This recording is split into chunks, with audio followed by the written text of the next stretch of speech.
Excuse me. More Facebook rants.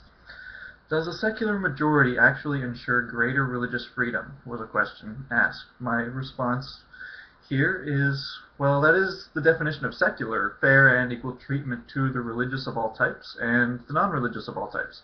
The more secular-minded a group of humans, the less religious they will probably tend to be, though, and religion could be in turn seen as frowned upon. But religion is something that is taught. It's an educational system. It's an obsolete educational system, and looking down on it is only, what's best for everything. But it's still a choice of the religious to follow leaders who demonstrably lie about history to maintain their position. If they do not want to be frowned upon, then don't choose to be ignorant, is all we can say. Ignorant of those type of people, ignorant of what religion is. But I don't think that's discrimination against the religious. In most cases, we know people who are smarter than religion, but they just don't connect it, and they're still religious for some reason. And we're just trying to show them, like a kid walking to the brink of a chasm. You want to tell them, don't go over that chasm. You don't want them to figure that out themselves the hard way. Not knowing yet what the chasm is that they are being duped by known, proven con men spreading proven dishonest accounts of history to gain control over large numbers of votes on religious issues being put into law, leading people over that brink. Religion should be frowned upon for only those reasons, though. Leave them alone if they are not intruding on anyone else's lives, trying to pass religion and encourage bigotry into public laws. Go make a shrine to your favorite thing in the universe. Sometimes just looking at things you like. I got a shelf full of 80s video game and cartoon figures. Can lift your mood for a little while. There's nothing spiritual about it, but there's nothing really wrong with someone privately thinking there is.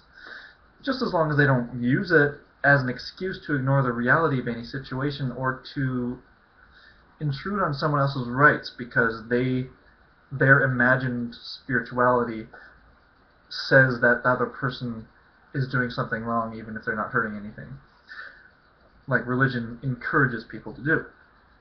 Let science guide you to the facts, and if you so choose, let religion only affect your fantasies.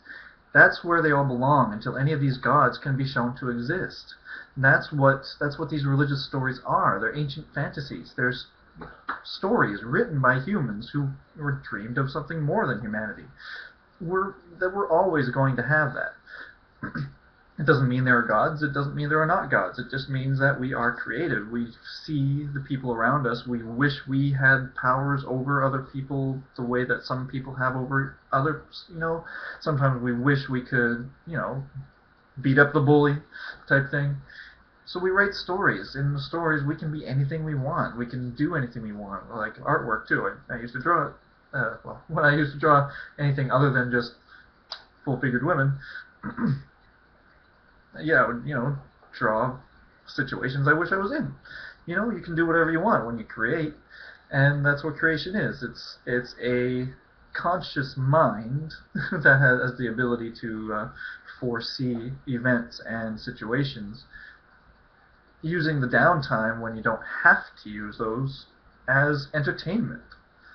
That's all it is. Religion is an ancient form of entertainment that people just took too seriously for a little too long.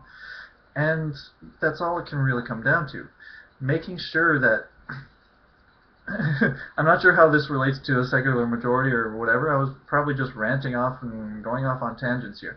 But like I'm adding at the end of this rant because half that section there wasn't written down. But does a secular majority actually ensure greater religious freedom? Technically, yes. Excuse me. Like I said, that's the definition of secular: fair treatment to people of all religions or non-religion. And, just judge them based on what they do to each other, negatively or positively. That's all we can really do. Adding a religion into it adds these extra components that are not in the natural world as we can see it. It's only subject to those people writing these stories thinking that they see it, and then trying to convince other people to see the same thing. And other people do, and some people just do it to follow along, and some people do it because they were taught since they were children and didn't know any better, because when you teach children, children have minds that accept facts and knowledge even if they're wrong because they're coming from an authority figure. Not to mention, if they do raise the question, a lot of religious parents will negatively either chastise or just scold or even beat up their own children for questioning the religion. And how is that positive in any way?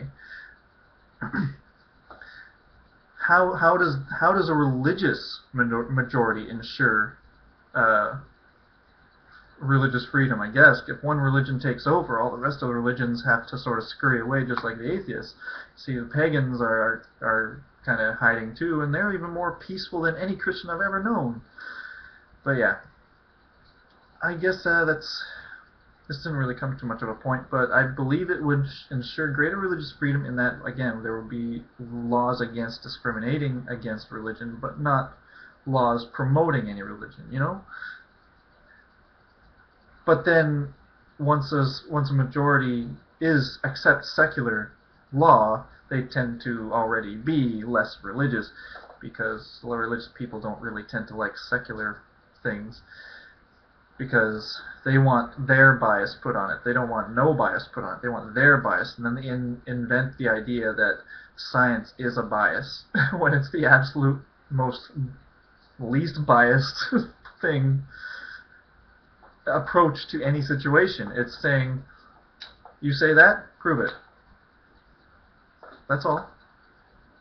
That's all science does. It says, you're saying that, well, prove it, and we'll believe you. And that's why religion fails. They will never prove anything. They refuse to prove their own God. Until they prove their own God, their words are useless. Human words are useless and worthless about the gods, beyond fairy tales and fantasy. If someone claims to know anything about the fantasy world, that's their own fantasy world that they've built inside their own brain. That's not yours. That's not anywhere else except their own brain. And their brain is a product of the mushy chunks of meat in your skull.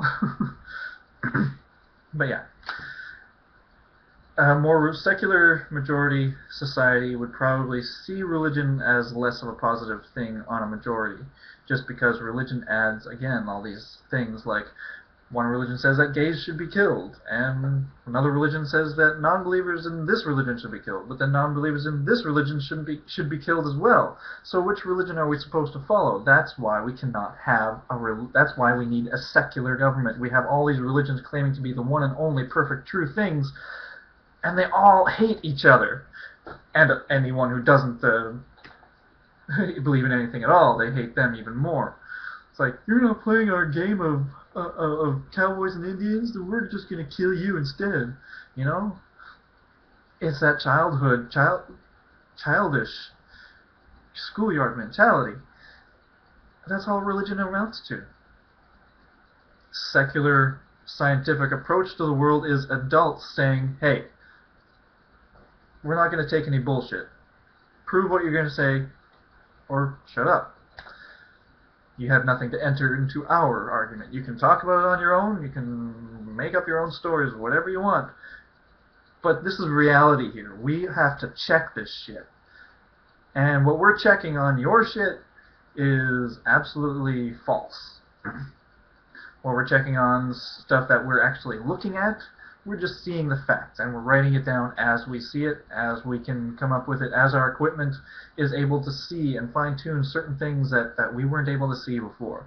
And we're constantly improving. Something that's willing to constantly improve and admit that they're wrong from time to time will always be superior to something that's saying, I am always right, no matter what, when there are clear wrong things under those person's words.